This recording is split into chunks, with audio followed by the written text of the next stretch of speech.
All right. Hello, everyone. Welcome to the Sleepless Cinematic Podcast, where we explore our shared love for watching and discussing movies recorded in the late after-work hours, often in lieu of a good night's rest. I'm Julian. I'm Madeline. And I'm Emilio. The three of us are colleagues at a Midtown Manhattan music school. Yes, music is what brings us together, but movies are what keep us together, talking at the end of the night. So we've created some order to this ongoing trend, and we record these conversations, considering an overarching theme while we cycle through 5 unique guidelines for engagement. In addition to these main episodes, we record and release bonus one-off episodes as we see fit, and we plan to do more of that in the coming months. But while we do this, you, the listener, can count on the three of us doing what we've grown to love, foregoing sleep for a discussion about movies every other week. And this week, we start our new cycle of movies related to high school with a category we call Viewunanimous, where we revisit a movie the three of us have all seen before and see if our initial opinions still stand, if they've changed, or if discussing the movie will make us see things we didn't see before. And that movie, for us right now, is the great Dazed and Confused. Ah, the great. You're already leading with a bit of your opinion on this. Leading with my opinion, yes. Uh-huh. And quickly, we should note this is not to be confused with the Led Zeppelin song of the same name. Oh, that Yeah, definitely. obviously. Yeah. Although it's surely named after that. And also not to be confused with some things that, not worded the same way, but sound similar, such as Days of Heaven, the 1978 Terrence Malick film. Yeah, we definitely don't want to confuse it with Days of Thunder either, which is the 1990 movie. It's basically Top Gun on wheels, right? It's the repairing of director Tony Scott and Tom Cruise. And definitely not to be confused with School Days, the Spike Lee movie from 1988. Yeah, a little closer because it actually says Days. And it's in a school. And it's in a school, yeah. Also not to be confused with the film Days of Being Wild, the Wong Kar-wai film, which, it's worth distinguishing because Wong Kar-wai also uses film titles that are taken from songs. This is very true. Mm-hmm. Yeah. Also not to be confused with the film 3 Days of the Condor, which is the 1975 movie starring Robert Redford, Faye Dunaway, another one of those government paranoia films, right up there with the Pakula ones. Not to be confused with High and Dizzy, which is a Hal Roach short film from 1920. And I'm like, what a title comparison. That is. 1920. Wow, from 1920. My gosh. Yeah. No, but we're not talking about any of those things. No. We are talking about Dazed and Confused. From 1993. From 1993. Set in 1976. Set in 1976, close to the time of release of 3 Days of the Condor. That's very true. Directed by Richard Linklater. And written by Richard Linklater. Although I think this feels like a fairly improvised movie in a lot of scenes. It is in fact improvised in many scenes. Yeah, although I think the core of the film is probably pretty autobiographical. I think. Oh, yes. Oh, yeah. As many Richard Linklater films are. And, well, this is our first time talking Linklater, and honestly, he's probably one of my favorite directors ever. I love Linklater. Me too. Yeah. Me too. I haven't seen all of his stuff. I feel like I've got a couple pretty big gaps. Yeah, I actually do too. Here. But the movies that I've seen of his pretty much across the board, I have enjoyed. In fact, maybe not stepping a little bit on first impressions, but this was actually something of an exception for me in the Richard Linklater filmography. Most of the other films of his, though, I've generally really enjoyed. I mean, I have not seen all of his films. I would think I've seen probably most of his essential films. Things like this, as well as Slacker, the Before trilogy, Boyhood, the spiritual sequel to Dazed and Confused, Everybody Wants Some. Which I haven't seen. I want to get into that later. And then, of course, School of Rock. Which I guess we should clarify is not where we work. We say we work in a Midtown Manhattan music school, and it's not School of Rock. That's true. Yes, that is true. Yeah, not to be institution, not to be confused with the movie.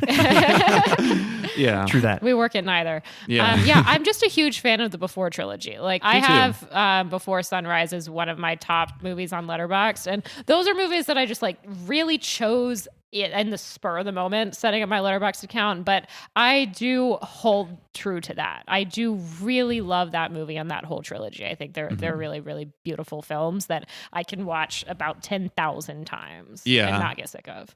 Yeah. I think Linklater in general is like his movies are some of the most organic things out there in cinema. Yeah, definitely. And that was what really drew me into him early on. In fact, when it comes to like my many cinephile obsessions that I've had, I would say Linklater is a pretty early one for me. The time when I was really becoming a cinephile was around 10 years ago. And that was around when Boyhood came out. And I had seen Linklater movies before Boyhood. I'd seen School of Rock by that time. believe I had seen parts of Dazed and Confused by then. But it was Boyhood where I really started to understand his identity as a director. And I was really captivated by that movie when it came out. I think it was my favorite movie of that year, 2014. Linklater was a director early on in my cinephile years that I was already feeling like he's one of my guys. Yeah. Have you guys seen Tape? No. It's pretty wild. Yeah. It's a bit of like an experiment. I mean, I think that the idea of experimenting is something that feels very integral to his voice. You know, he also has those movies Waking Life and A Scanner Darkly, which are like rotoscoped. Yeah, which I haven't seen those. I haven't seen them either. I've been curious too because I've heard actually good things about both of them, even though I know both of those films have some detractors. I mean, he's kind of done a little bit of everything. Yeah. Slacker kind of put him on the map. Slacker's like a Sundance breakthrough. This is a little bit more of a mainstream breakthrough, although I know it took a little while to get going. Yeah. But I mean, he also like has School of Rock and like Bad News Bears, which is not a bad remake. Interesting. I saw that movie in the theaters. It's not bad. It's not bad. Billy Bob fine. Thornton's pretty good. Yeah. It's fine. Yeah. One movie of his that I watched fairly recently that I did not care for was Where'd You Go, Bernadette? I read that book a few years ago on a whim, and he did the movie adaptation of that. And it's like not a particularly good book, and it's not a particularly good movie. Interesting. That's which, Kate Blanchett. Which Kate is a Blanchett, shame because it's Richard Linklater directing Kate Blanchett, and it's just like it Should doesn't be a slam dunk. Yeah, it just doesn't quite come together in that. And you were saying how that was a movie you saw that you didn't really like. Yeah. I'm gonna just kick this off really quick and just start talking about my first impressions of this Go for movie. it. Dazed and Confused. You know, before rewatching it, I think in the last week or so, I had seen it twice before. The first time about 15 years ago, and then I saw it again about 3 years ago. And honestly, this movie should have had me from the jump because the opening needle drop is for a song that is one of my all-time favorite vibe songs. I absolutely love Sweet Emotion by Aerosmith. Great vibes. Amazing vibes. I mean, all-time vibes. One of the vibiest. Yeah, really. But no vibes in it. Yeah, that's No- true. no No vibraphone. vibraphones. No Lionel Hampton cameo. Can't do that. Yeah, I don't think there's any song in this movie that would have a vibraphone in No, it. that's I true. may be I don't wrong, think there's any but- Aerosmith song that has a vibraphone in it. Yeah. But anyway, love Sweet Emotion. That song is just awesome. Just completely places me back in like the car, classic rock radio, all that stuff. But really, man, the movie never really hooked me too long after that. For many people, this is some of the charm of the film, but I just felt like it meandered way too much for me. And then it got really hard for me to keep track of the characters. There's a lot of characters. And then it got really hard for me to care about pretty much anybody. And so there was very little about pretty much anyone's behavior in the movie that felt either nostalgic or aspirational to me, which is, I think, a big part of watching a high school movie. And it really just felt pretty immature and sophomoric. And so by the time both of those last screenings of this movie ended, I remember honestly feeling very underwhelmed and pretty relieved that the movie was over. I noticed that you're speaking in the past tense, and I wonder if these are your current. Are we going to get to that later? We can get to it now, but I'd actually love to hear what you guys felt the first time you guys saw it. Yeah, I mean, this is one of those movies that like I love Linklater. I think probably my first. You were saying you think Boyhood, Julian, is maybe your first, or It was not maybe School of Rock before that. School of Rock was technically the first movie of his that I saw, but I think Boyhood was the first movie where I really understood him as a director. Yeah, I feel like School of Rock was probably the first of his that I saw, and then I saw. Funny enough, of the Before trilogy, I saw Before Midnight first because I saw it in theaters with my parents. Oh, wow.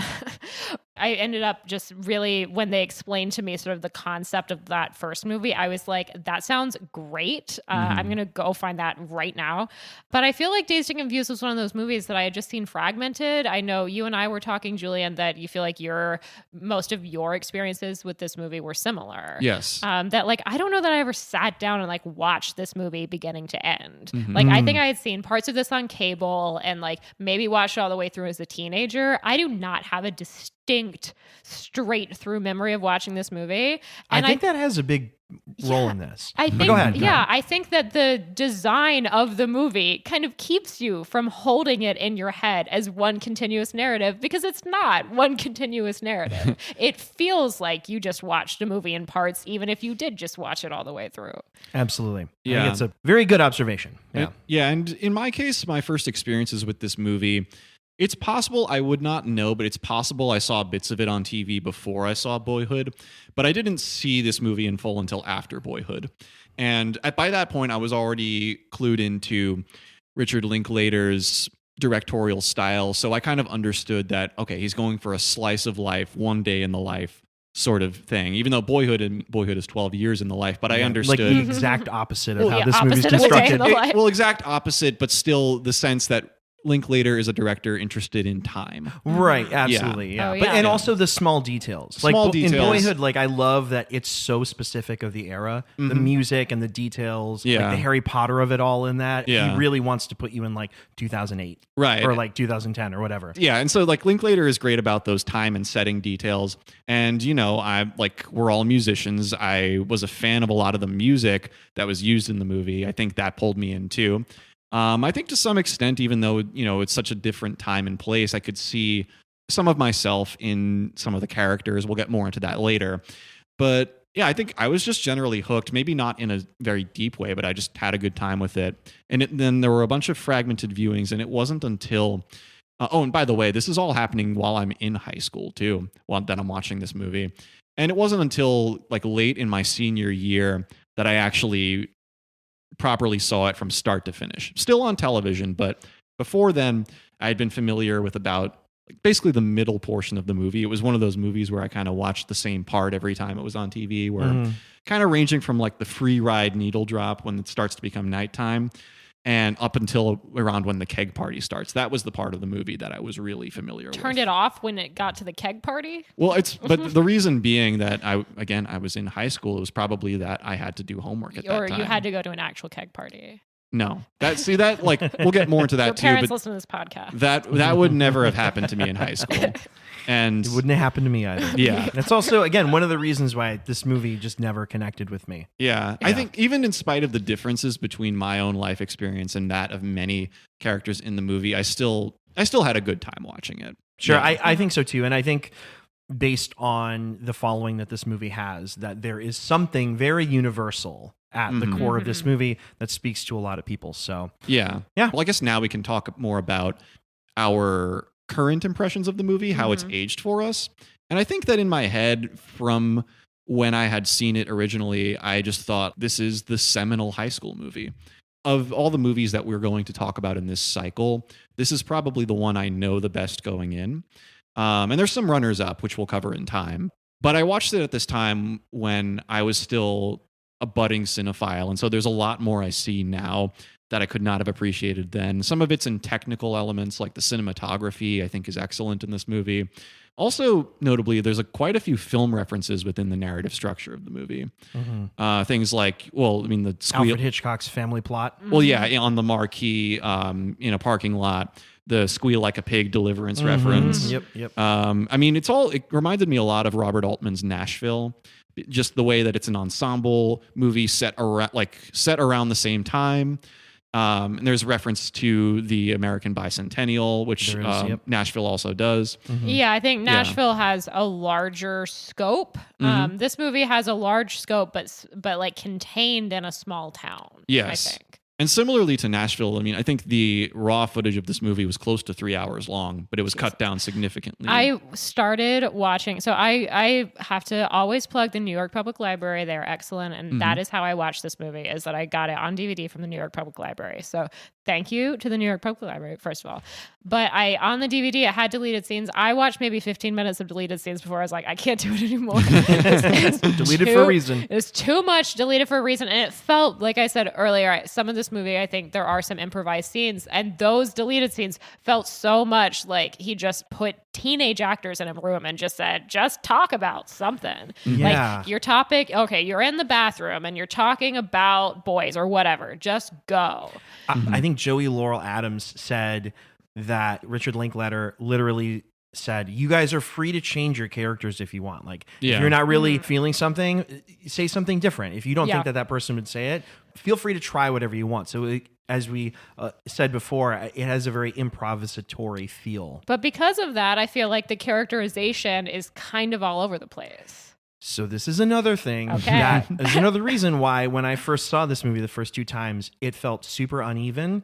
Yeah. And so the movie felt so boring to me.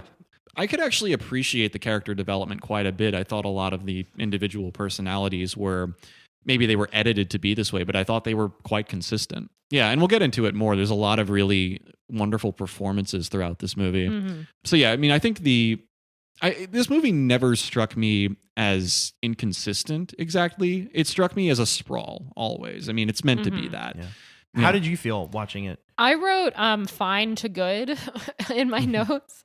I think it's a movie that I enjoy watching when I'm in the process. Like, I never felt bored watching this movie, and I never have in the past either. And actually, I know we'll get a little further into this later. We have some questions about this specifically, but like, you guys both grew up in more of like city environments, right? Yeah, Yeah. I mean, City-ish. cityish. Yes, City-ish. definitely. Yeah, and I was just straight up city. You were yeah. Brooklyn. Yeah, going to high school in Manhattan. Yeah, like I grew up in North Carolina, and I feel like there is a lot of like, nostalgia is not the word, but there is a large part of this movie that feels like in some ways true to the experience that I witnessed in high school. I'm not going to say the experience that I had. Sure, I got you. Because I was not a particularly popular kid, but I had friends that fit into, I think, some of these types. And there is a lot of this movie that feels accurate to me. And that I think I find it interesting and engaging in that way.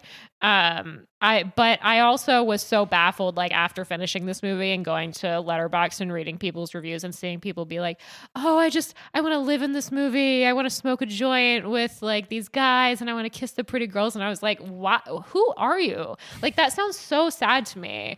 And I'm sorry to anybody that like wants to dive into the world of this movie and just like live in the back of a pickup truck or whatever. But like, I have lived that life, and it's not as interesting as it looks on screen. I got to tell you that. Yeah, and to add to that point, I mean, if you really are, you don't have to dig deep for this, but if you're really paying attention to what some of these characters say in the movie, they seem to be having a good time, but it's not their ideal. Yeah. There's quite a few people who dream of bigger things in the movie, and well, just like Randall Pink Floyd says that if these end up being the best years of my life, remind me to kill myself. Right. Something like Right. that. Yeah. Absolutely. I think it's Don. Like you said, I don't know these characters. Yeah. I can't remember. I believe Don with the big black eyebrows. The big eyebrow guy. I wrote down that he is the biggest bonehead in the movie. He's such a bonehead. Yeah. He's so annoying, and he feels like such an accurate, annoying high school football player boy. Yeah. But he has that line about doing the best he can while he's stuck here. And I'm like, yeah, that's like a good way to look at it. Yeah, and I think that line and these little tiny details that do pop out throughout the movie, this time around, I was making a little bit more time for. I don't love this movie, but I think this was the viewing where it kind of unlocked for me. I think this is where I started to really remove any expectation for a narrative. And you're just hanging. Yeah. I think based on the title of the movie, I should have maybe expected that going in. But if you just give into the scenes, I think the movie feels very lived in. Yeah. And I think that is its ultimate charm. I think that's why you have people saying, I want to just crawl into the TV screen and smoke a joint with these people. It's like a hermetically sealed world, you know, and you can kind of revisit over and over again and find something new every time. And so I think if I were to watch this movie a fourth time, I think that's the lens that I would now start to see it through. And yeah, I mean, it's a movie that feels lived in because Richard Linklater is trying to depict his own high school experience with it. And you get the sense in this and a few of his movies that there are some characters that feel like analogs for Linklater himself. The two that I thought seemed that way in this movie were one, Randall Pink Floyd, and the other being Mitch Kramer. I think these guys are Richard Linklater Yeah, I to some even think extent. that Jason London kind of looks like Richard Linklater. Yeah, I mean, he even does that. He casts actors who look like him. It's true in Boyhood as well with Eller Coltrane. It's also true in Everybody Wants Some. He definitely looks like Richard Linklater. He's basically playing Richard Linklater in that movie. I'm saying Blake Jenner. Blake Jenner, yes. I knew it was a Jenner, not of the famous Jenner family. Right. In many ways, I think apart from the passage of time, the music is the main structure of this movie, that a lot of scenes go in and out to songs. Absolutely. That it's like the moment, I mentioned Free Ride earlier, the moment that starts playing, you know something new is happening. The moment Fox on the Run starts playing, it's to this dramatic and heightened entrance of characters, or like Bob Dylan's Hurricane. Yeah. All these different songs. Why Can't We Be Friends? Why Can't We Be Friends? One. Very appropriately placed. Definitely. Lowrider is, I think, a fun one in this. It's probably one of the things that led to it being perceived as more of a stoner movie than it actually is. Yeah, and with Lowrider, I just have to say, a good friend of my dad's was actually in the band War. He's not an original member, but he was on a couple of albums. Oh, cool. And he has a booth in the French Market down in New Orleans where he's got like posters like Smokey Greenwell of the band War, which feels kind of disingenuous. He was definitely in War, but I don't think he's on that track. Gotcha. Yeah, but he's a great harmonica and saxophone player. Wonderful. Yeah. I wanted to ask really quick, Yeah. what aspect of high school or that high school age do you think this movie captures best? And I'm wondering if there's also something you think that it's not very successful at. The thing that Dazed and Confused, in my view, captures best about the high school age is the need for a release of energy, of pent-up energy. So we're talking about high school. And funny enough, this movie doesn't spend a lot of time in the actual school. It's the last day of school. It's the last day of it. Like the last hour, like the film starts literally in the final hours, so to speak. Yeah. And so there's this very palpable sense that the characters in this movie have been bottling up a lot of energy that they just need to let out now. Sure. And they're finally doing it. And that maybe is the thing that I found relatable about it. You know, often that release for me just took the form of meeting up with friends on a Friday night and moseying around Manhattan, just being goofballs, mainly towards the end. But yeah, I just had that very palpable feeling of having a lot of bottled up frustration, frankly, from school itself. You know, once I was out of those boundaries, then there was a part of me that could just kind of run wild. Cool. Yeah. I like that. Yeah. Yeah. How about you, Madeline? I know that you had mentioned that it seemed like a lot of these characters have bigger ambitions. And I think that that's something that this movie presents pretty well. The idea of being in kind of a small town and not wanting to get stuck there. Yeah. Like, we don't know a whole lot about the town in this movie. Not really. But it seems to be about the same size as probably the town I grew up in, maybe a little bit more rural. We were not rural enough to be having like parties in the woods or anything, but it seemed like it's like kind of a similar sized town, and everybody I knew growing up was like, Jesus, I hope we don't live here forever. Like, we've got to get out of here. My hometown is called Burlington, and people call it Borington. It was like stuff like that. And that kind of like mindset of like, we're stuck here.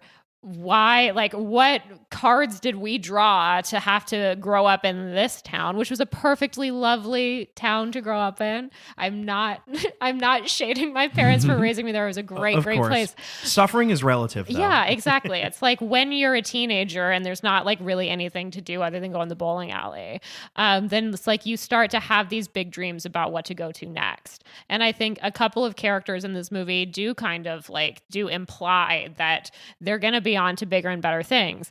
But then you have Matthew McConaughey's character. Yeah, I was just going to say, there's the other side of that coin. And he is actually the reality. And I think that's one thing that this movie does really well, is that it shows when you're in high school and when you are dreaming about getting out, it's dreaming.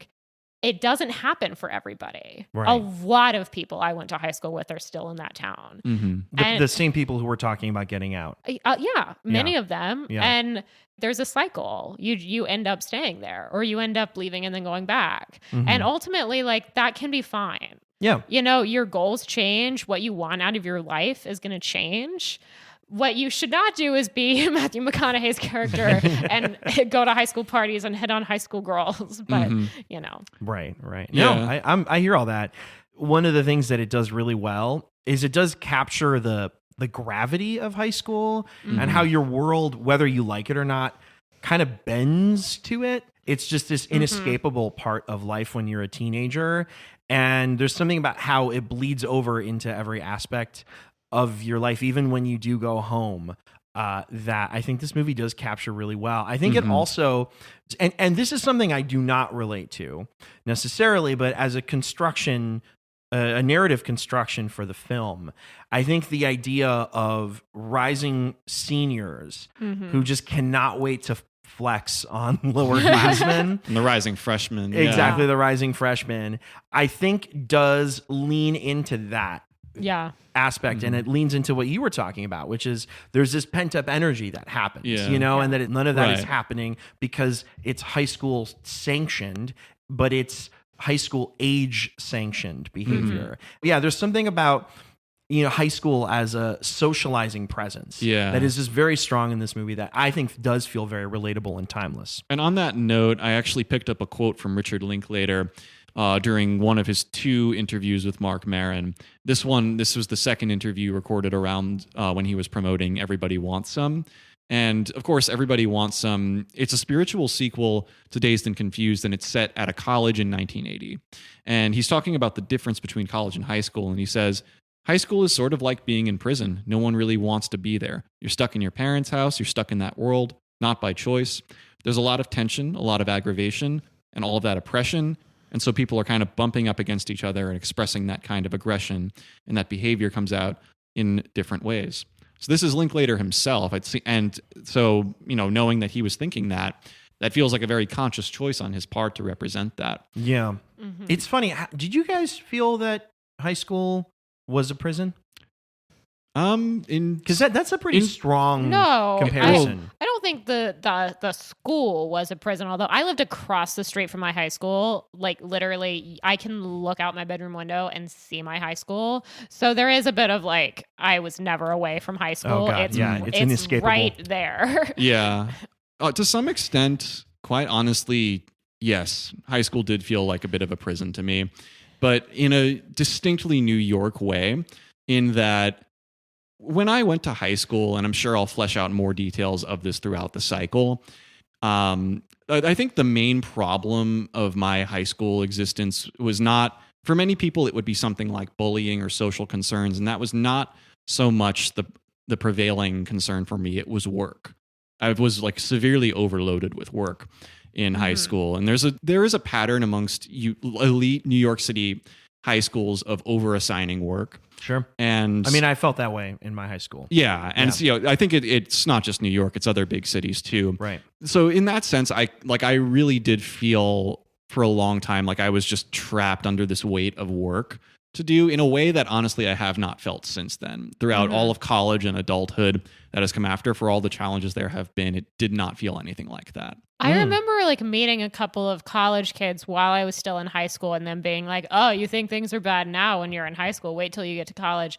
And I remember thinking then, like, no, like you have no idea the amount of work that I have going on. Like senior of high school, I rarely got home before 1 a.m. even on weeknights because of rehearsals for this or that, because of tutoring, because of study groups, and I never felt that again. And I knew this at the time as college kids were like acting all smug towards me. I'm like, I will never be this stressed again in my life. Yeah. I will never be more stressed than I am right now at age 17. And that is true to this day. Yeah. Yeah. It's interesting because looking back on it for me, I similarly felt like I had so much work, but there was something about the structure of it there was something about the structure of it that actually was very comforting to me. And so even if I felt like I was staying up super late to finish things or I had a ton of obligations, there was something about the fact that the goals were very clear Yeah. in high school that I look back on very fondly about. Yeah. But I do feel like sometimes I'm a little bit in the minority about that. As I got older, I think I had to reckon with how being happy and successful wasn't necessarily checking boxes, that it was more of an ongoing conversation that I have with myself, and that it was a state of mind I create for myself.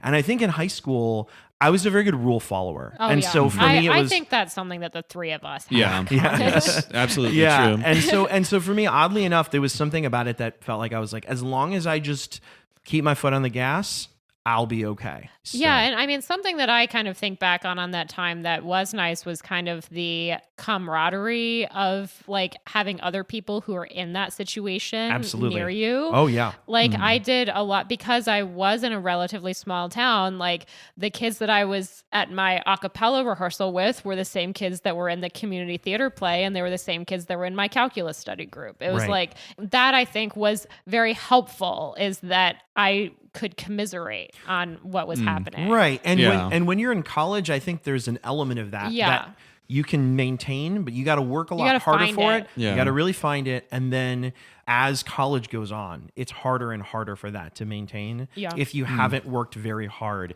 to establish that early, or you're not in some sort of track that has built into it a core group of people. Yeah. You see, I had a bit of a different experience with that, where I felt like college got more structured as I went through it. I mean, I went to a very loosely organized in terms of curriculum school, Sarah Lawrence.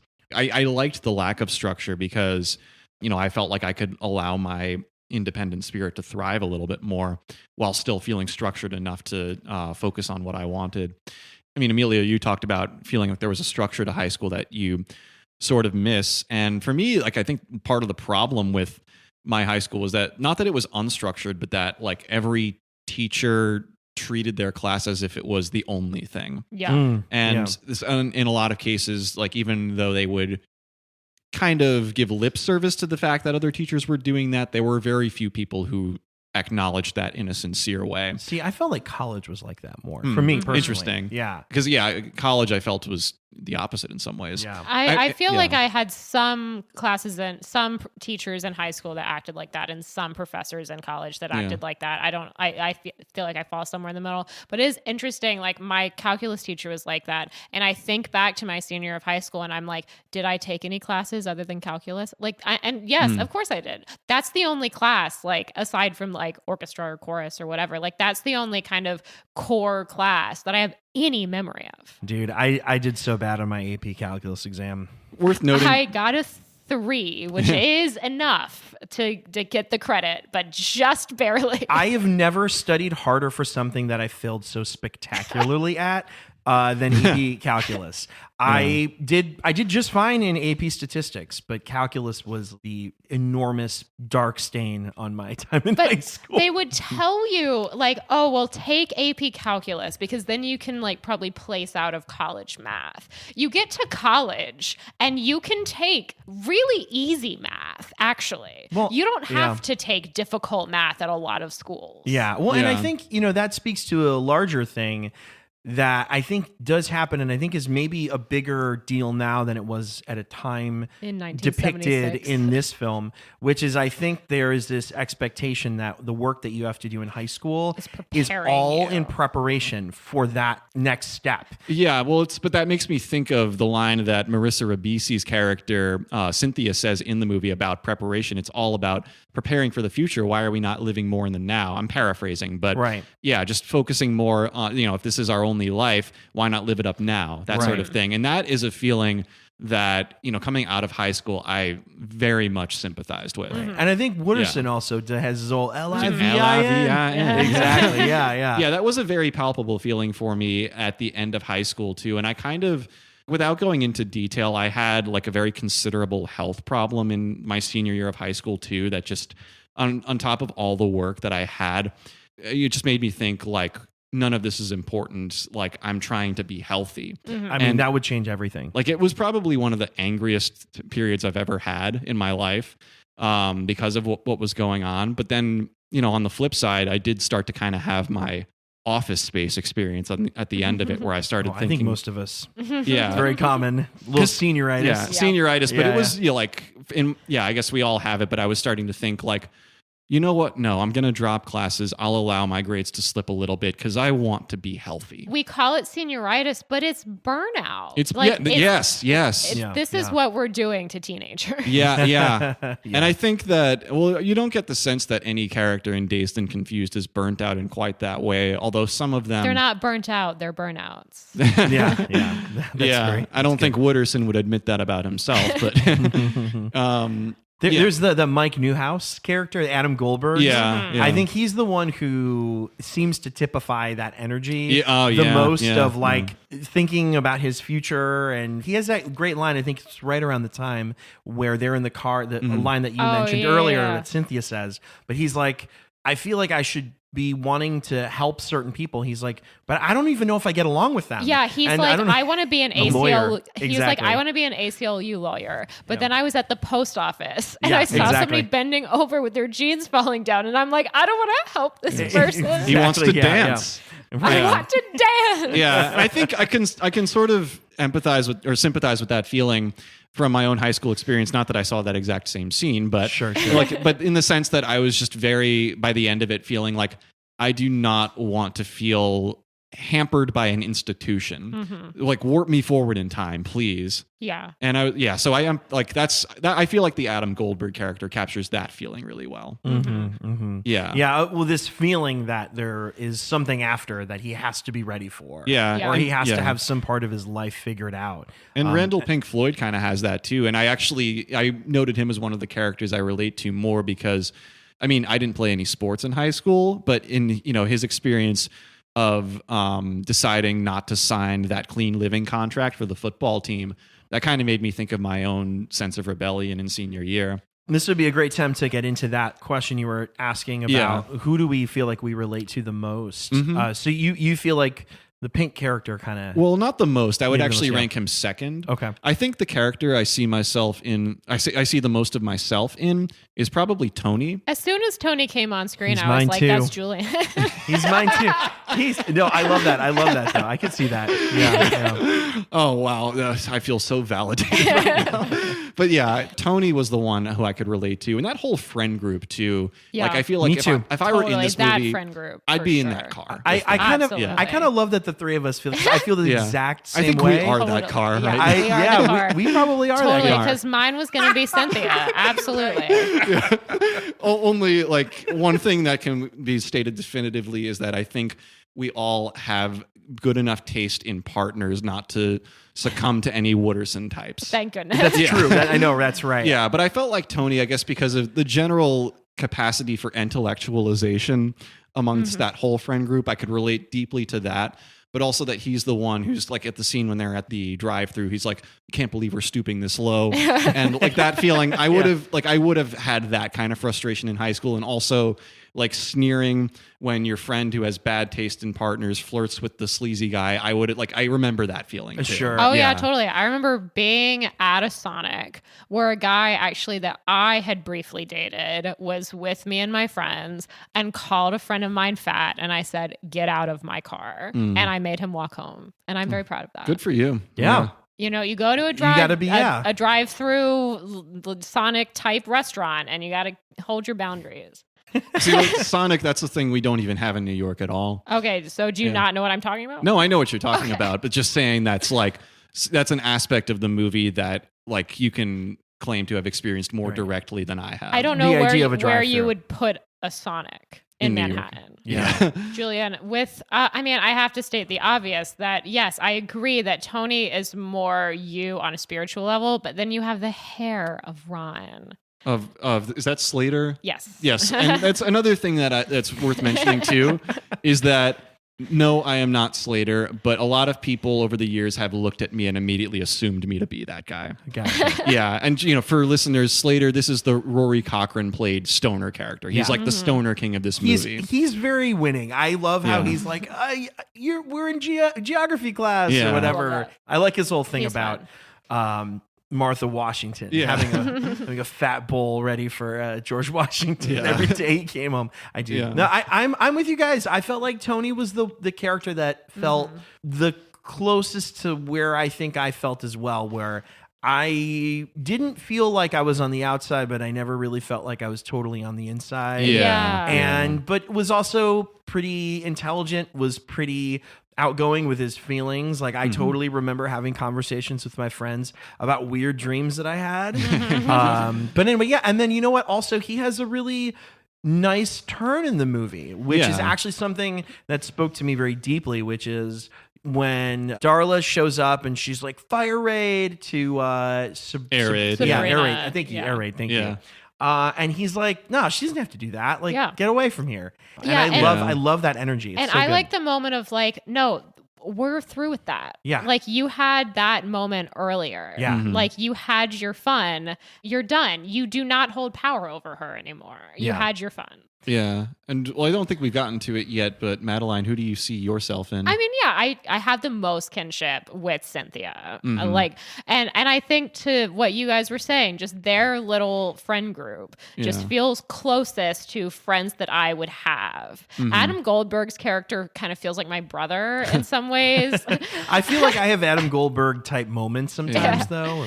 Feeling a little neurotic about the future, but anyway, go ahead. Yeah, I mean, I think my brother was probably a little bit cooler than Adam Goldberg when he was in high school, but just in like, I think the three of them have a moral compass that maybe nobody else in this movie really has that much of. I noted too, I think that they are the only gender integrated friend group in the movie. Yeah, and the fact that I feel like I had a fairly gender integrated friend group myself in high school. Same, yeah. The fact that this movie doesn't have any romance between the three of them that I picked up on at all, I really appreciate that because one of my best friends in high school was a boy, and I was always very annoyed when people would try to pair us romantically. That was always very frustrating. I've been in that situation too, of having like close friends of the opposite gender who people like automatically assume that you're a couple, and I'm like, no, like we can just be friends. It's okay. It's fine. I think one of the weak points of this movie is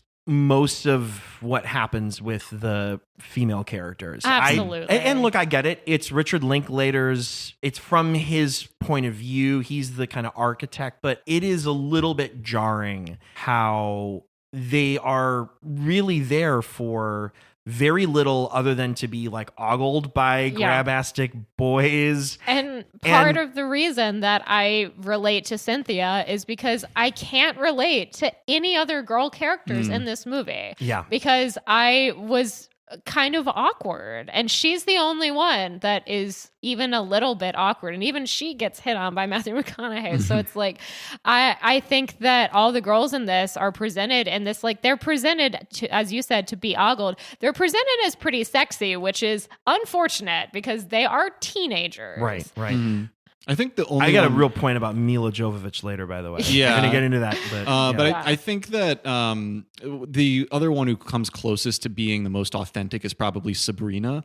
Yeah, but she barely speaks. She barely speaks. But when she does, though, I thought that was a very believable moment when I think it's Jody who asks her, "Who are you?" And she's like, "Nobody." It's just enough, though. And it's like a crumb. I didn't feel like there was anything there. There was one brief moment, I think, where Jody's character goes to Sabrina later and is kind of like, like, you can come hang out with us, which is very nice. I mean, and that sort of happens to both her and Mitch in the film. But that's about it. That's like the only thing I can hang my hat on, or that the movie can hang its hat on when it comes to trying to develop a character, a female character in any 360-degree way. I feel like the Joey Laurel Adams character, she's very shortchanged, I think. Yeah. And I mean, the Milla Jovovich character, too, I mean, is super, super shortchanged in the movie. Yeah. And I was reading or was hearing that because she's the girlfriend of the kid who's throwing the party. Pickford. Yeah. But apparently that actor was butting heads with a lot of people on set. I think there was something about his chemistry that just was not vibing with people. And so as a result, a lot of her scenes by association were also cut.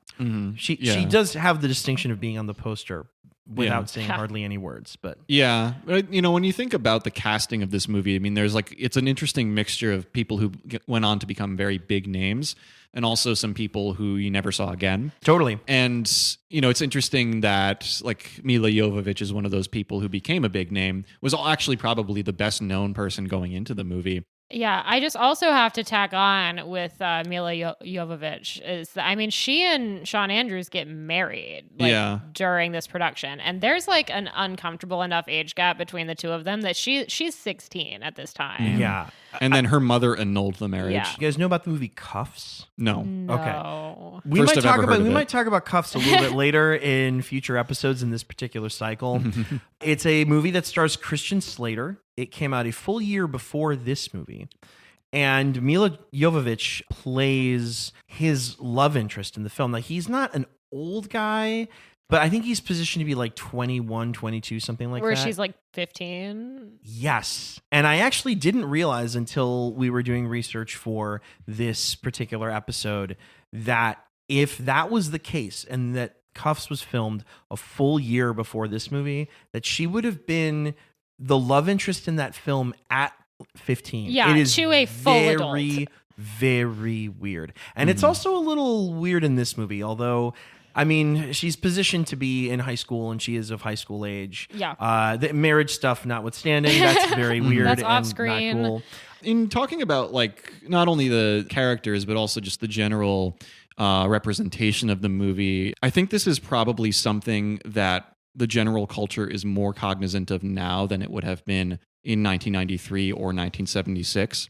But I found it interesting that there was no character. There's no one of color. Well, that's one thing. Yeah. Well, there's one person of not color. no one, but yeah, like a token black character. Yeah. But also that... Sorry to cut you off, but I thought that's where you were going. Yeah. Not exactly, but along similar lines. There was no one in the movie who struck me as queer-coded.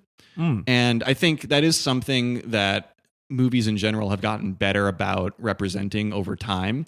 And, maybe it happened to be that Richard Linklater didn't know anyone who was queer in any way at that time in his life. I found that interesting because I thought with this whole very large ensemble of characters, there's definitely room for something like room. that. There's no way that everyone here is just completely straight. I mean, Anthony Rapp, who plays Tony, that was actually the character I was thinking of. Is gay in real life. Exactly. And he's dreaming about, being in bed with somebody with a beard.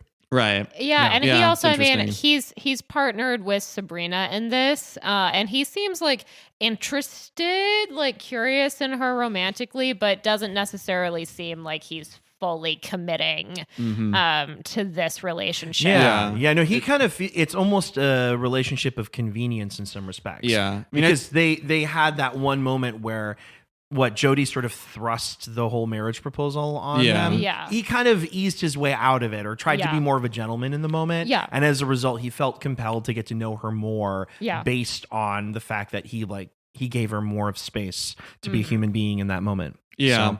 So, and he behaves sincerely with her. And actually that's one of the more reassuring parts of the movie to watch is to see their dynamic.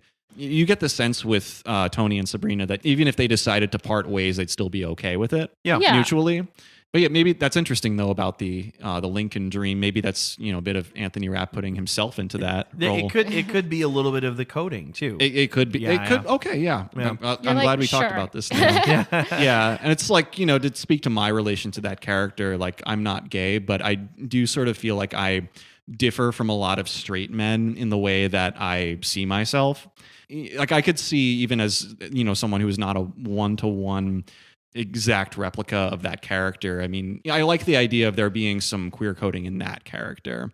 Like I do technically see myself as queer in the sense that I am demisexual, which means I experience attraction based on emotional connection rather than it's some of the typical ways that most people experience it. Like that's another thing. It's not very well represented in film. So like the idea of there being characters who just don't really experience typical attraction, like I like that. I feel validated. Yeah, that's cool. Totally. Yeah.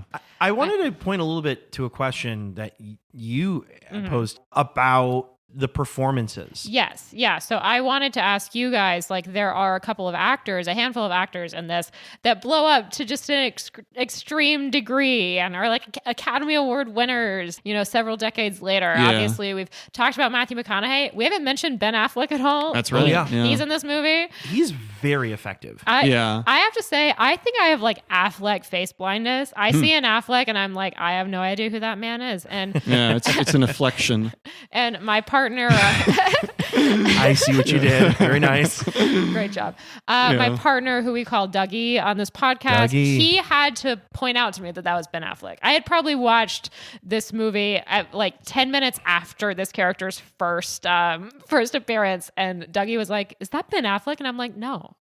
You're like, actually, wait, it is. I was like, wait a second. Yeah, that's him. That's Ben Affleck. Yeah. Based on just the performances in this movie, the actors that blow up, like, is it deserved based on what we see of them from this movie alone? And is there anybody from this movie, from these performances, who you're like, what happened to that person? Right. Like, they seem so promising, who kind of fall off. Yeah. I think my answer to that would seem that I think this movie actually seems to get its peripheral characters down much better than its main characters. Interesting. So I think Jason London, he's fine. He's fine in this movie. And again, this is just me, but I'm not terribly surprised that I haven't seen Jason London in a whole lot of other things.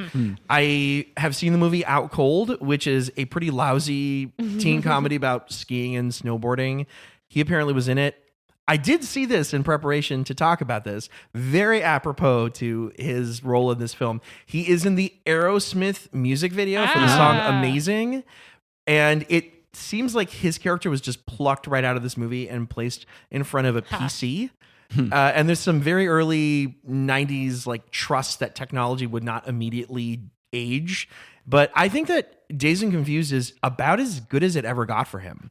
Oh, yeah. And what's upsetting is that, I mean, if you scroll through his IMDb, he works a lot. I was going to say, congrats to him. He clearly has found a role for himself in the biz. But I've never heard of anything on this list. Yeah. You have to like really dig in closely, I think, to get to anything anyone's seen. I just don't find him to be all that compelling in this movie. He feels like a Disney Channel original movie actor. Yeah. I might have felt a stronger connection to this film if the actors playing the two main characters were different and maybe stronger.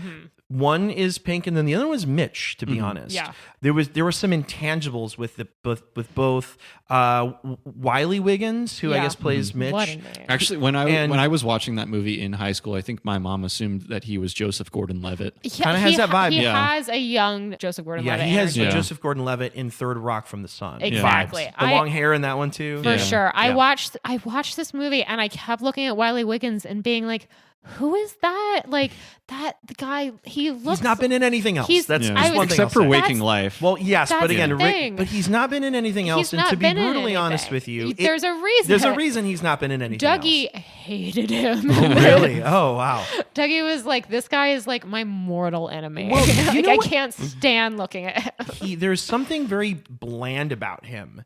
He makes the same face. He makes the same face all movie. And there are aspects of his journey in the film that I do like and I'm kind of drawn to.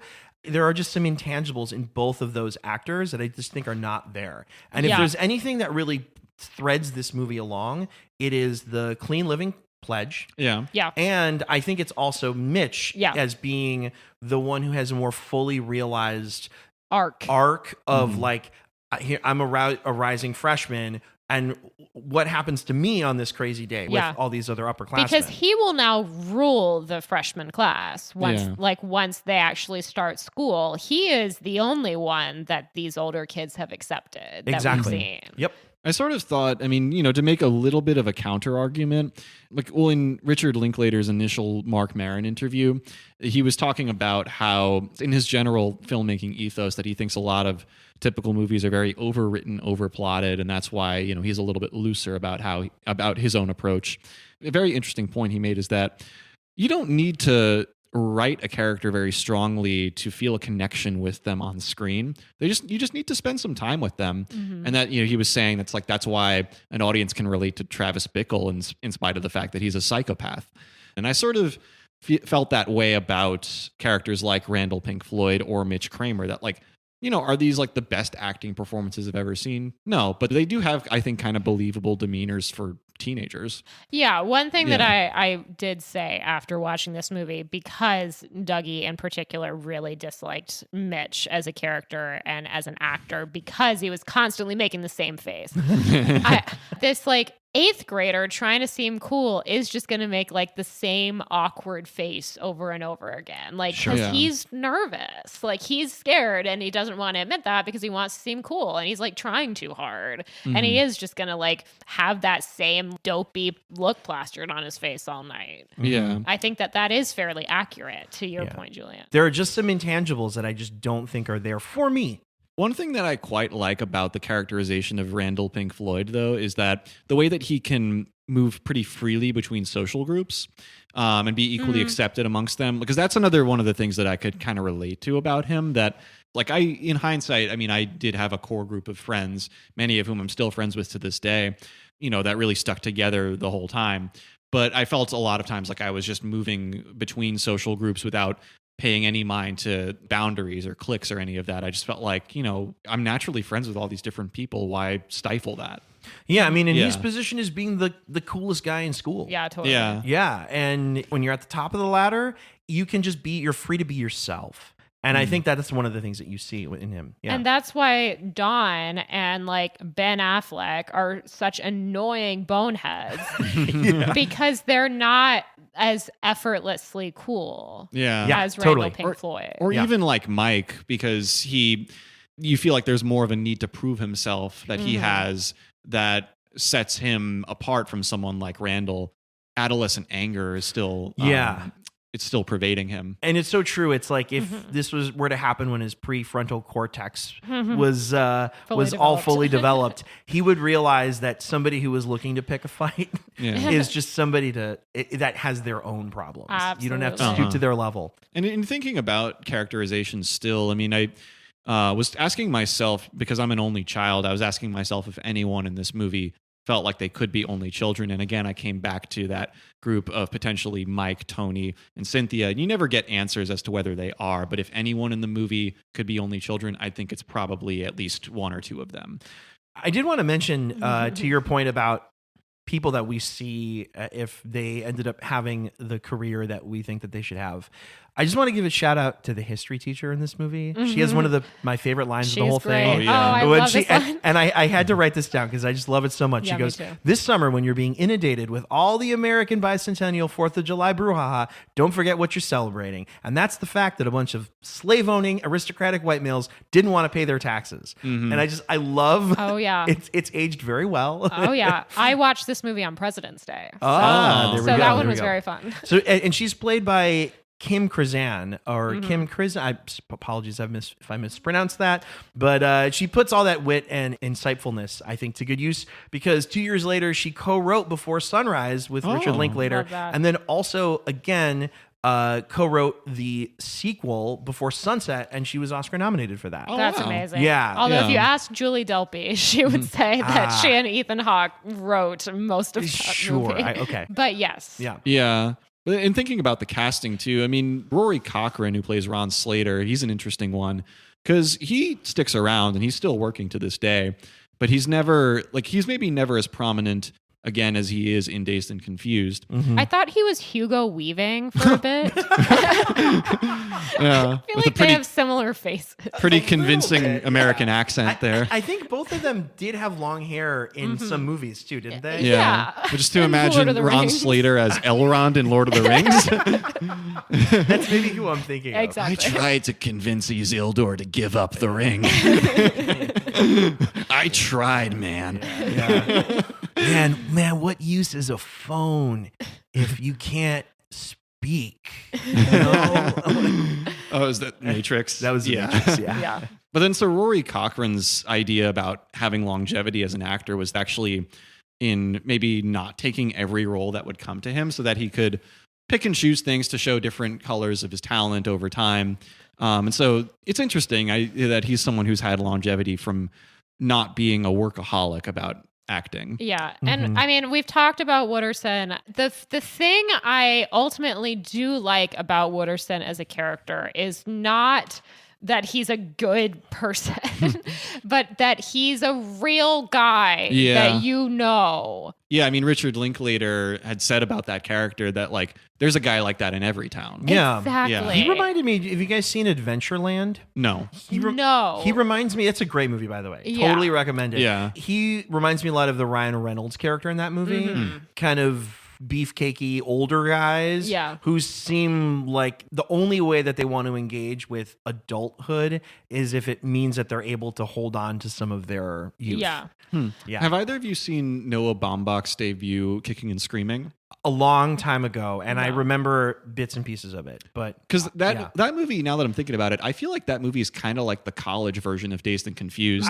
I could see that for sure. But there's a character in that too, who's I think played by Eric Stoltz, who's like 10 that's years. That's what I thought you were going to say. The Eric Stoltz character. He's like 10 years older than everyone else. Like all of them, the rest of them are college age, and he's like 27 or 28. Yeah. Still hanging around the campus. He never left. Right. And I mean, he struck me as the Wooderson of that movie, maybe without the attraction to underage girls, but So like McConaughey's performance, I think, is good not in spite of Wooderson's like skeeviness, but because of it, because he captures it, I think, pretty authentically. Yeah. And I just think he does, like, for a film debut, like, he has a movie star quality that's true. really undeniable in this movie. Yeah. And you watch this and you're like, he's gonna be the guy. Yeah. And I think if anybody in this movie is going to blow up, it's going to be him. And he's also positioned that way too towards the end of the film. He's the one who's like, hey man, I know the guy in Houston who can get us Aerosmith tickets. And that's like, the movie ends on that kind of shot of the open road, right? It's him who's driving the car. Him who's like, I'm going to get us there. I'm the one who knows how to keep the endless summer going. Yeah. He's like this character who, as viewers, we can find kind of creepy or off-putting, but he's accepted by many of the people he's around in the movie, interestingly. I mean, I guess because he's seen as like, he's older than the rest of them. Weirdly, maybe not a mentor, but he's kind of like, it feels very strange to say, but kind of a role model to some of them. Yeah, and I think one of the smart things that the movie does is it never really shows him actually hooking up with a high schooler. Yeah, I thought about that too. He doesn't actually do anything like shitty in the bounds of the narrative. Yeah. There's a lot of interesting details about the circumstances of that performance for Matthew McConaughey, because I don't know if either of you came upon this, but his father actually died during the production of the movie. I did not know that. Yeah, and he had to leave the set. I think he was like 5 days into shooting when that happened, and he had to leave the set to attend the funeral. But then that was the inspiration for the "Just Keep Living" line. Like, that was not in the script. He came up with that. That was just a reflection of his own thoughts around that time. That It's very sweet. Hadn't really processed it, but he knew he just had to keep on going somehow. I love that line that he says too, where he's talking about the pledge that he has to sign, and he goes, if it ain't that piece of paper, some other choice they're going to try to make for you. And the older you get, the more rules they're going to try to get you to follow. And that ties it back into the kind of mentor aspect of it. Where it's like, I'm a little bit older, and I've seen just a little bit further into the future, and you got to really protect your neck. Yeah, and I noted a quote from, not from Wooderson, but from Matthew McConaughey about that character, yet again from a Mark Maron interview. There's a great archive of Mark Maron. I was going to say, we can always count on you to bring the Mark Maron interview quotes. Yes, but also, like, particularly for Dazed and Confused, he's interviewed quite a few of the people involved in this movie. So it's a good archive for this movie alone. Citation, WTF with Mark Maron. The McConaughey quote was about when he read the "That's what I love about those high school girls" line. He thought, who's that guy? Would that guy really believe that? That line's not an attitude. That's part of his constitution. There's an encyclopedia on that guy. It's an example of what McConaughey would call a launchpad line. It's like a window into this soul, and something that tells him these are not just words on a page. Like, this is a real person. And how fitting is it that is the line that everybody remembers from his character? Yeah. Although, he, like, for better or worse, he's very quotable, like, throughout the movie. He is. Whether it's all right, or which, by the way, he got from listening to The Doors, from a Doors concert where Jim Morrison was saying that. Cool. Time appropriate. Yeah. Very. but also that first real line you hear from him. Say, man, you happen to have a joint right about now? I do love how he's like, it'd be a lot cooler if you did. Yeah. I did see his audition tape where he says that line. Yeah. And I got to say, they got the best take of it on film. Yeah. Not that he was bad in the audition, but you can see that I think by the time they've workshopped it a little bit. He workshopped it a little bit, and he got to a place where when he delivers it, it is another one of those lines that just puts you right in his character. And I just have to add that I very unfortunately, years before I had seen this movie all the way through, I had actually seen there was like a Family Guy cutaway where they put like Brian as Wooderson doing the "That's what I love about these high school girls" line. Oh no! I don't remember the context. I mean, it's Family Guy. There probably was none, but that's just like ingrained in my mind.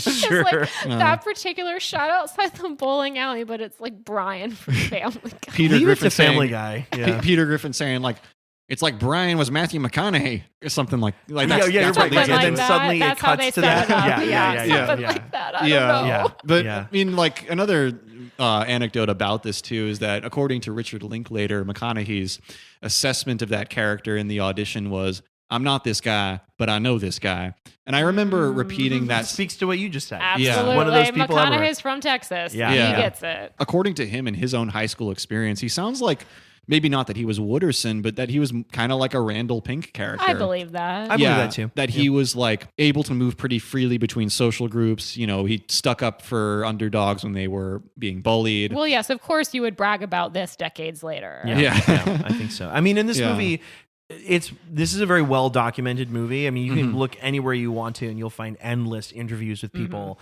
Right. He's had a lot of opportunities to craft the narrative, so to speak. Yeah. Before we transition away from talking about the actors, if we have to narrow it down to just one more person we talk about, we've got to talk about Parker Posey. Oh yeah. Because I love Parker Posey. Yeah, I mean, she's another one of the people who has a long-lasting career following this movie, but it looks a little different than, say, Ben Affleck or Matthew McConaughey because she's really an indie darling. She's the queen of the indies. Right. She's such a committed performer, and she has such an interesting valence. It's like there's nobody else like her. She is truly a one-of-one performer, and I think there was a brief moment in the 2000s where there were some more mainstream films. Like she's great in Scream 3. And Superman Returns. She's in Superman Returns. She's great in Josie and the Pussycats. She's the villain in that. Also, I love Josie and the Pussycats. Great movie. She's so good. She's excellent. That's another very underrated movie. Yeah. So I think she's like an interesting sort of midpoint of a lot of when you look at the careers of a lot of the actors, there are the people who you never see again. There are the people who become megastars. And then there's her who has a long and in many ways successful career afterwards, but she really is in a lot of these things that are underrated. And maybe like Rory Cochrane, I mean, he has a long career too, but it's of someone who, appears in the indie movie, appears in the big thing, is generally a pretty unassuming presence. I was gonna say, I mean, apparently Jason London, same thing. Yeah, maybe Rory Cochrane has more of a presence than Jason London. I just don't remember him in really anything else. And I've seen a couple of the other things he was in, but and you still don't remember. I still don't remember him. Yeah. So the Rory Cochrane role that I've heard like some really high praise for that I haven't seen yet is in the movie Black Mass. Oh, okay. And apparently Rory Cochrane is in Argo too, but I don't remember that movie well enough to remember. That would be a Ben Affleck. Yeah, that's a reunion there. Yeah, it's not the only one in Dazed and Confused too, because Cole Hauser, he was friends with Ben Affleck, I believe, at that time. You see them reunite in Good Will Hunting. They had been put together a year before in School Ties. Yeah. And it's interesting that we're talking about the Ben Affleck and Parker Posey characters in pretty close proximity. And I I noticed that throughout Dazed and Confused, like on opposite sides of the gender barrier. Oh yeah, there are like the same kinds of people that they're it's the like, antagonists. Well, but it's not just them though. There's like a lot of these types on either side where you have O'Banion and Darla being the ringleaders. The ringleaders, they're the most sadistic characters, but then also like Mitch Kramer and Sabrina are kind of occupying the same space too, as like the rising freshmen taken under the wings of the rising seniors. Why don't we have a female equivalent of Wooderson? That would be fun. That would be, I mean, again. Yeah. Okay, there's one point I really want to bring up, and this is actually the moment when the movie kind of lost me for a second. Okay. Is what is going on with Jodie making out? Full stop. What's the deal with her making out with Pink? That scene honestly didn't strike me that strangely. It's just all I understood from that was like, yeah, they're in the heat of the moment and they're feeling attracted to each other. And yeah, I mean, Randall Pink is cheating on his girlfriend, but maybe that's just in his character. He's kind of loosey-goosey about that. They didn't necessarily seem like they were in the heat of anything in the sense of like there was any build up to this. There was no build up. They just like walk out to the woods. So the thing maybe it's before the movie. The thing that bothered me about this is that, so you use the word effortlessly cool. Yeah. And whether or not I felt like the actor, Jason London. This is what they're going for. This is what they're going for. And in some ways, I feel like I buy it. I at least buy that he's perceived that way in the world of the film. And I'll say, too, that at least in the world of the film, I was sold on the fact that he was principled in many ways that a lot of his other fellow upperclassmen were not. Yeah. So why the heck is he cheating on his girlfriend in that moment? Yeah. And then the other thing, she deserves better. So I think so. And the other thing, too, that felt so weird is that in the very next scene, his girlfriend shows up and she has to act like all demure to kind of be like, yeah, like you still don't want me around, right? Yeah. And all of the friends there, like nobody around her is like, girl, your boyfriend just went into the woods to make out with Jodie. Like, and nobody would say that. And don't we see her occasionally hanging out with Jodie? Like, I feel like, aren't they both in that same bathroom scene in the girls' bathroom? But I feel like they're I think both it's there. Maybe someone who looks a lot like her. Oh, you're but right. It's, not It's a different blonde teenage girl. To me, it just felt like a very strange decision. It felt like kind of a throwaway moment. And I was trying to figure out what was maybe behind keeping it in. Like, I was trying to figure out if they were trying to make Jodie seem more adventurous or give her more of an association to Mitch. But no way I could describe it for myself. Didn't just come back to the fact that this movie has very underwritten female characters. So the way that I am kind of interpreting this is that Jodie on the surface level is kind of presented as a nice girl, as like a maybe a good person. And I think this is one of a couple of examples that show that like she's not any better than the rest of them, really. Yeah. Like she's willing to make out with a guy who she knows has a girlfriend, who she at least has some sort of like passing like acquaintanceship with. Like, I think another example of this is the hazing, where she says a couple of times, like, oh, I'm like not really that into this. Like, she still does it. She still does it. Yeah. And there's this certain amount of like, oh, well, I went through it. This is just something you have to do. But also, I'm going to be here, like, yelling at you to get on the ground and like bossing you around. And like, when we first see her with Sabrina, you talked a little bit about this scene earlier where Sabrina was not going to be involved in any of this. Sabrina was about to get away, and Jodie brings her in. And ultimately, yes, it does bring her into this like wider world of high school and of partying and like these social situations. But it also gets her covered in mustard. So it's like, you still are torturing this child. Yeah. There is that moment where Mike and Tony are watching the incoming senior girls initiate or haze all the incoming freshmen. And I interpreted it at the very least as a moment for somebody in the movie to say out loud what an audience member in 1993 was probably thinking. That they're like, so interesting that we all go through these rituals and even the adults are cool with it. And I don't know what's going on, why everybody just allows this to happen and puts up with it. And I'm wondering if you guys feel like the movie takes any stance on the initiation practices. Is it more than just a narrative device to put you in the world? Or do you think that Linklater is trying to maybe use that moment in the film as a moment where he can be like, yeah, this is all pretty dumb, isn't it? Yeah. I don't think it's much more than just scene setting. I think it's kind of just something that Linklater himself knows is silly and that the characters know is silly and not right. But it's simply stating this was a fact of life in that time period and place. I think that's all he's really doing, and I don't know if it's taking much of a broader stance than that. I have to bounce off of that to ask if you guys experienced anything at all similar to this going into high school. Honestly, no. This exists. This absolutely still happens in the South. Yeah. And my high school was not to this extent, but 100% the first day of high school, there is spray paint all over the school. There is sidewalk chalk everywhere. There are freshmen getting stuffed in trash cans. I have this memory of like a pickup truck with a sign that says like fresh meat taxi driving around. And I don't know if I've created that over the years or if that's something that actually happened, but it seems like something that would have happened in how hectic I remember my first day of high school being. There was this like quote unquote like prank that was like, oh, we tell freshmen that there's a pool on the school roof for some reason. And I had a friend that actually managed to sell a freshman a ticket to this pool with like that this person paid her real money. It's just things like that feel so minor as opposed to like the grandeur that is the hazing of this movie. Sure. But I just wanted to just put it out there that I look at this less as this is setting the time period and more of this is setting the location of Texas and of the South, because this still happens, or at least did. I mean, I say still happens. I was a freshman nearly 20 years ago, now that I think about it. Yeah. So maybe it doesn't still happen, but it was still happening Recent in memory.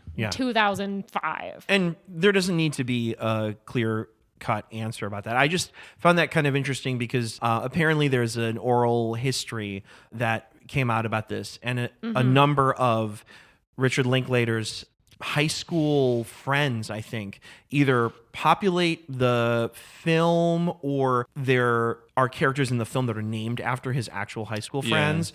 And a lot of them were interviewed for the film, and they confirmed that this is very much what it was like for them. And so feeling like you have to depict something so specifically, I wonder if there's something to it. There's something more to it. I go back to Jody with the idea of like, I went through this and so now I get to do it. Like, I don't know that the movie's necessarily taking a stance on this as a whole, but I think you can kind of take that small tidbit of we go through pain in our lives and then we inflict that same pain on others, and it's a cycle. Like, I think you can kind of latch on to that and say that he or the movie is making a statement about that in general. It almost feels a little bit against Linklater's approach, though, to really inflect the movie deeply with commentary. Like, I think the passage of time is really the commentary in Linklater's case in some of his most personal movies. Because, I mean, there's all these other moments throughout Dazed and Confused, be it from Cynthia, Mike, and Tony, or from that history teacher early in the movie, where there's like bigger concepts hinted at. But I think it's more in line with Linklater's ethos to say, like, people think about these things, but they don't always follow through on them. You know, sometimes that's just a thing of the moment. Yeah, I totally accept that. Yeah, it's tempting to think that there would be commentary there, but it's like that. In my view, I feel like Linklater probably was not trying to do more than simply depict it, honestly, by showing that hazing. Cool. Were there any other really specific details that stuck out to you guys about this movie? There's one thing, which is, again, a reality of growing up in a small town in the South thing, which is I forget where they are, where there's like an older couple that approaches Pink. Oh, yeah. I love this. This is one that I wrote too. Yeah. Is that arm going to throw 2,000 yards? Exactly. Yep. I think it's they're at the middle school baseball team. This older couple is there. They approach Ping and they're like, what was the line exactly? It's like, is that arm ready to throw 2,000 yards? Yeah. These old townspeople are very invested in how well the high school football team is going to do. And that is so accurate. Coming from the South, where football is like church, basically, and like every Friday night throughout the fall. Again, I lived across the street from my high school. I could not go out on Friday nights in the fall because I could not get a car out of my driveway. Wow. Because the entire neighborhood was full of cars going to the high school football game. And this was every week. my entire life. Oh man. Because and the stands were packed, and because that is what it's like living in a small town. And I keep saying the South, I'm sure this is like this in other more rural areas as well, but it's so accurate to my high school experience of people for some reason being obsessed with high school sports, particularly football. We were watching children tackle each other and get concussions and like clapping. It's crazy. Yeah. Including details or being very specific to details, deepen the perspective that Linklater has on what high school means for people. And there are a lot of hints, like it's not just them. I love that moment too, but it's also, the coaches themselves who make this huge deal out of their ability to have a successful football season. Yeah, and they're also telling these players like, oh, you're better than all these other kids because you can play football. Exactly, yeah. But it's also, it trickles down to like the police officers. Like when they find them on the field, there's a bit of exceptionalism going on because they play for the football team. Yeah. And then there's also that little, it seems like a real throwaway detail, but when Wooderson kind of razzes the cop about the fact that he was like all state or something, and that he's like, oh, you're just upset that I was all state and you weren't. I think details like that are meant to reflect the way that high school does stay with us in some way, shape, or form, whether we like it or not, and it particularly stays with us in smaller towns. Yeah. And as for little details I enjoyed in this movie, I mean, there were some like character moments that I just thought were quite clever. And one of the things that just stuck out to me is during that scene when so Mitch is taken in the car by, I think it's Randall, it's Don, and it's Pickford. They're all driving out to the liquor store, and then Don says he's going to steal the beer, and then he tells Mitch like, I'm going to pay for it, and then eventually, that guy wielding a gun comes up to them after he's run out of the store, and then they're just like, give the beer back, and he's like, I paid for the beer. And that guy, before the guy reveals that it's about busting his mailbox, and just that's a federal offense. That's a felony offense. Yeah, yeah. That's that. But just that moment where, so briefly, Don's pride is chipped away at. Yeah. For the rest of the movie, he's the same guy, but it just tells you this is not everything he is. You get like a peek under the hood there. You get a peek under the hood. Yes. Yeah. His character also has a slight redeeming moment. I think it's at the pool hall when he's talking to Mitch and he's trying to tell him about how to score with the girls or whatnot. It's like he kind of tries to take him under his wing in much the same way that Pink tells him, he's like, you should come out with us because if you do, it kind of lets these guys know that, you're cool, you get it. That's kind of how things go. Yeah, but Don's advice is also bad. It's horrible.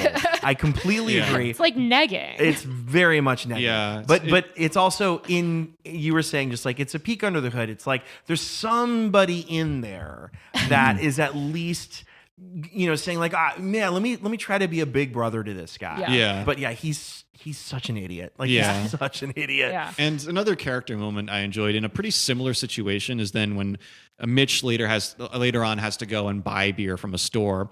When he just repeats all of Wooderson's details in telling the shop owner what he's up to these days. Yeah. Working for the city. Yeah. And that guy also is like every gas station attendant that I've ever met in my life.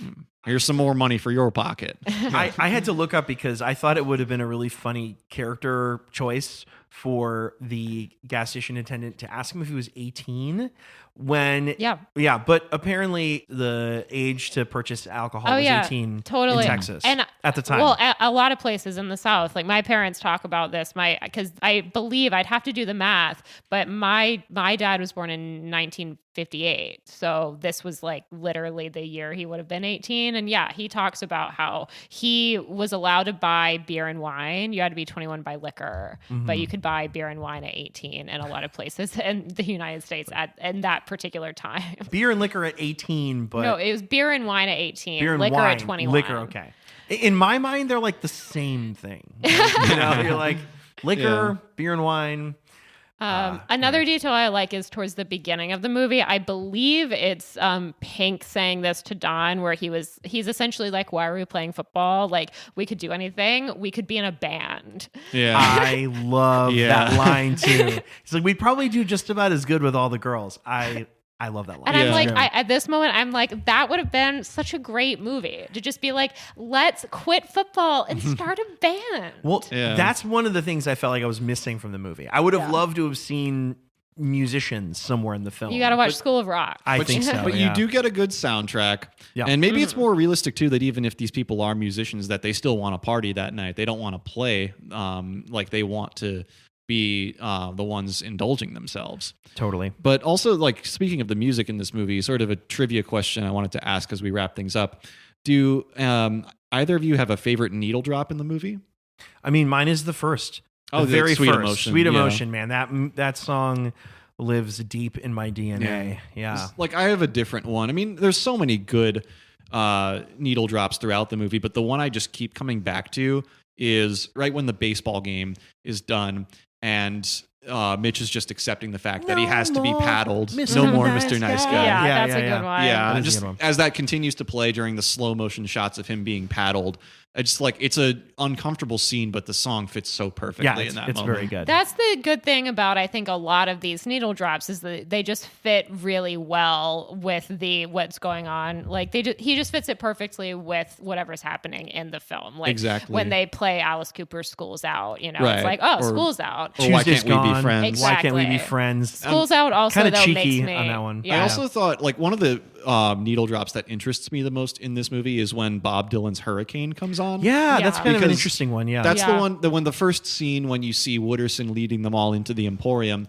Because I mean that song, I mean it's pretty irrelevant to the content of it is pretty irrelevant to anything happening in the movie. I mean, it's about the wrongful arrest on murder charges of Reuben Hurricane Carter. Yeah, it's like where do you see anything resembling that in the movie? Nowhere. But it's just kind of like.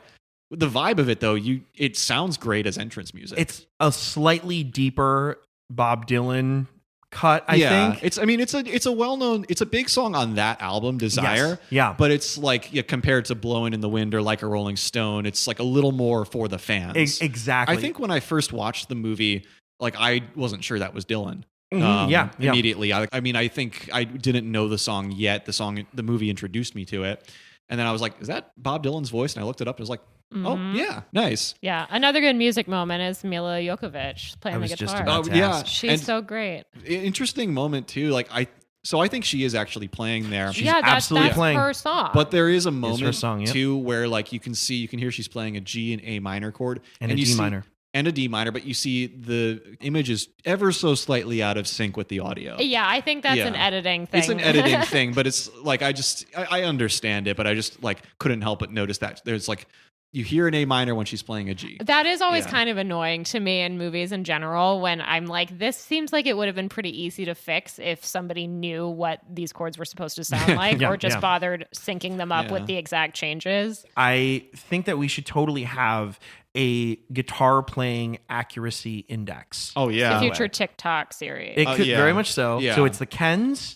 It's that singer playing a song in Renwood. Mm-hmm. It's Miles in Coda. And then it's Milla Jovovich playing, I guess the name of the song is called Alien Song. The Alien Song, parentheses, for those who listen. Yes, yeah. It's a great title. Yeah, definitely. But I took a quick second, actually, and I revisited all 4 of those scenes. And I want to rank them some way, shape, or form. Interesting. And I'm wondering if maybe that's something we can do in a future episode. I love that. It's funny, though. We mentioned this movie is titled after a Led Zeppelin song. There's no Led Zeppelin in the movie. It seems more like Aerosmith is the big band of the movie that the characters are fans of.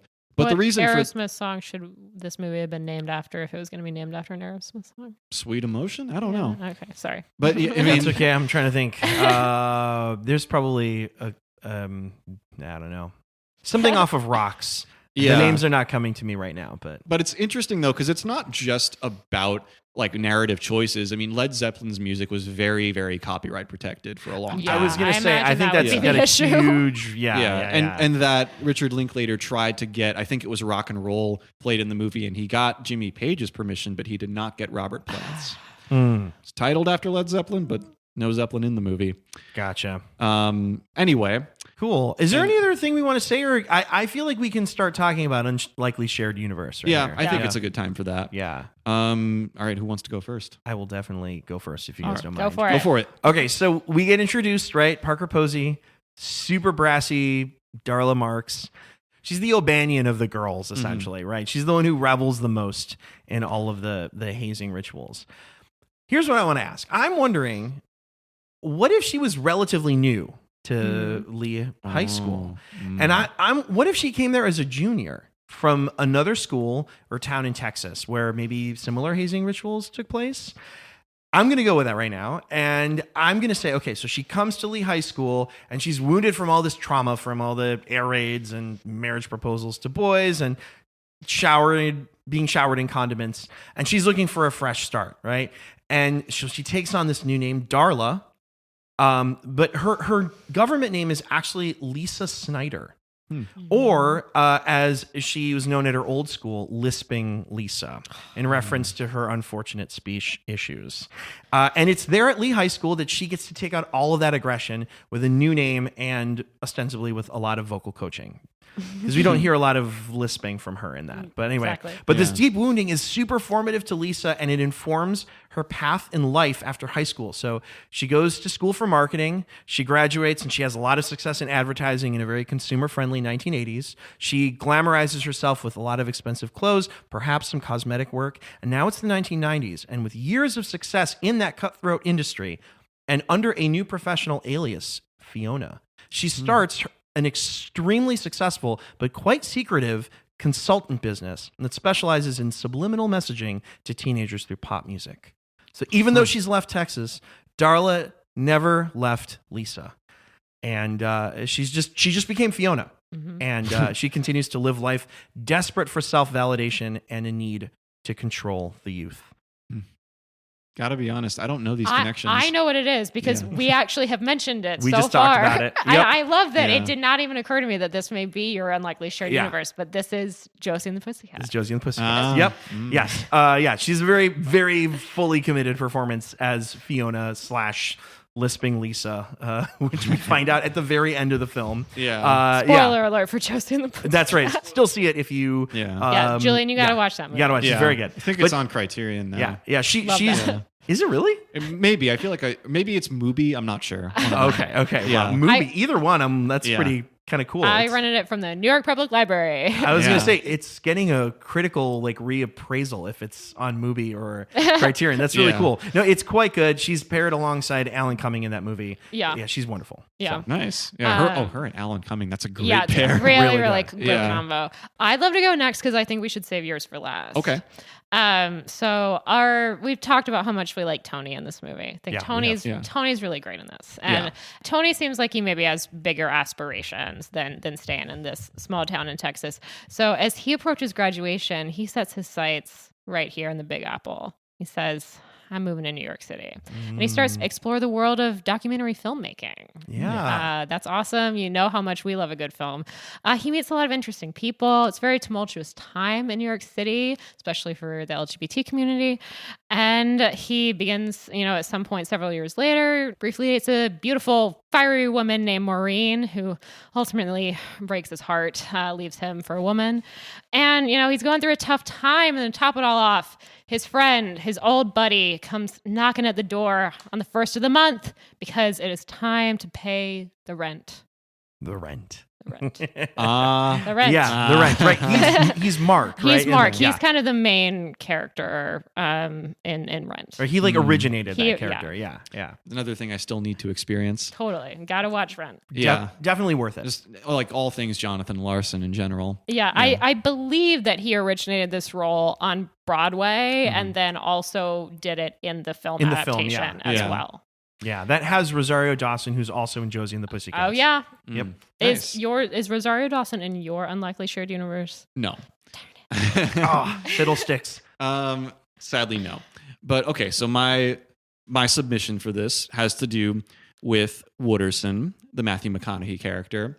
And so let's say that, he keeps on LIVIN in this, general Austin, Texas area for a few years. But I think it's Don, one of those characters, hints at in the movie, you're probably going to go to jail in a few years. And eventually, forgive the unsavory detail, but let's say that his attraction to underage girls does get him into a sticky situation in Austin, Texas. And whatever the details of that are, he realizes he's got to skip town. So he decides to flee Austin for New York. And once he's there, so he's tried to clear his name. He's assumed a new name, Mark Hanna. And he realizes once he goes there, he doesn't know what to do. He's trying to figure out what he's good at. And just happens to become friends with a bunch of stockbrokers. That's I thought this. And, climbs the ladder up in this industry until he himself is a prominent stockbroker. And then in 1987, finds himself hiring and advising a young upstart named Jordan Belfort. Yes. And, having a very memorable chest-pumping exchange with him. I don't think I even need to say the connection here. Yeah, no, I love it. It took me a second to see, but yeah, I was like, okay, New York. Yeah. Okay, and then Wall Street was like, boom. Yeah, that was there we it. go. For sure. Yeah. I could totally see the Wooderson character going in a direction like that. Yeah. Unfortunately, if he can just kind of get his shit together. Yeah. But it's also that he ends up in a profession that is predatory by its totally. nature. Too. Exactly. 100%. Yeah. Yeah. Is there anything else we want to mention about Dazed and Confused before we sign off here? One last thing, I guess it's actually a pretty good point of summation, which is that I'm just drawing from the Wikipedia entry here, but that Richard Linklater had specifically said that he wanted to do something that was an inverse John Hughes film. And the quote from him is, "The drama is so low-key in Dazed and Confused. I don't remember teenage being that dramatic. I remember just trying to go with the flow, socialize, fit in, and be cool. The stakes were really low, to get Aerosmith tickets or not. That's a big thing. It was really rare when the star-crossed lovers from the opposite side of the tracks and the girl gets pregnant and there's a car crash and somebody dies. That didn't really happen much. But riding around and trying to look for something to do with the music cranked up, now that happened a lot." Mm-hmm. And I think that quote spoke to me because I was saying earlier that Dazed and Confused lived in my mind as the seminal high school movie. And I mean, I've seen quite a bit of John Hughes, and this certainly it was more prominent to me than any John Hughes movie, which, no disrespect to John Hughes. I enjoy a lot of his movies greatly. But it's a good point that there's something very heightened about the kind of drama that a John Hughes type would portray in the high school setting. And I think Linklater, it's just good for him that he can create something that's more slice of life, for better or worse. And I mean, maybe this is a good point to say that for the rest of this cycle, we're not going to cover any John Hughes. Sorry if you were looking forward to that, listeners. Yep, sorry. But we're going to cover plenty of other interesting high school movies, which maybe now this is a good time to mention our next episode. Mm-hmm. Well, I was just going to say, if you had any final things you wanted to say about this. I do not. I feel like I had the biggest turnaround so far of any movie, any unanimous film that we've looked at so far. From a perspective of how I felt about the movie before I rewatched it and how I feel now having seen it again. I just feel like I said before, I think this is the screening that kind of unlocked it for me. Mm-hmm. And I think from here on out, rewatches of this movie are going to feel a lot more satisfying. Nice. So yeah, I don't know. I think I'm kind of back on the Dazed and Confused train a little bit. Nice. Dazed and Confused is still great to me. Yeah. So the next time we convene to talk high school movies, we will have our Mise en Scene entry, a movie that none of us have seen yet. And that movie this time is going to be Fame. I'm so excited to watch Fame. I am too. The Alan Parker movie from 1980. What's interesting about this for me, it's now we're going to get to see New York City high school portrayed on screen. Yeah, which is something you know a lot more about than I think either one of us. Dazed and Confused high school was closer to my high school, even though I did not go to high school in the 70s. But then, this next one will be closer to your high school. You did not go to a performing arts high school. No, but what's interesting, though, is that I believe that the high school in Fame is based on what's now known as LaGuardia High School in New York City. And I went to school very close to there. Yeah, I feel like we all probably know people who went there, or students that went there just from like working in music. Or if not personally knowing them, there are famous people. I mean, know of them, definitely. We all know Timothée Chalamet. But this we'll see if it hits close to home for me. But yeah, we'll be talking Fame next time. Yeah, you can follow us on some various platforms. We're at Sleepless Cinematic Pod on Instagram and now on TikTok. Yes. Same handle at Sleepless Cinematic Pod. You can email us at sleeplesscinematicpod@gmail.com. You guys are on Letterboxd too, right? Yes. My username is just my name at Julian_Barthold. And I'm at Patroness of Cats. Follow us. Fantastic. Guys, good night. Thanks good so night. much. Good night.